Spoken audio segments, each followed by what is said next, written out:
Today I will show how to delete or remove resume from your LinkedIn account.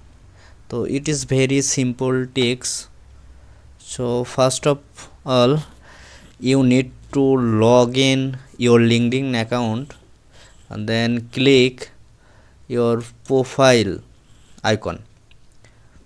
Then see setting and privacy menu. I click it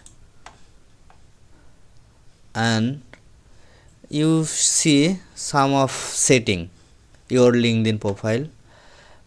Click data privacy setting and go to down and see job seeking preference and click job application setting and see your all uploaded resume by date. You can just click three dot icon and see the delete button. So if you delete all resume.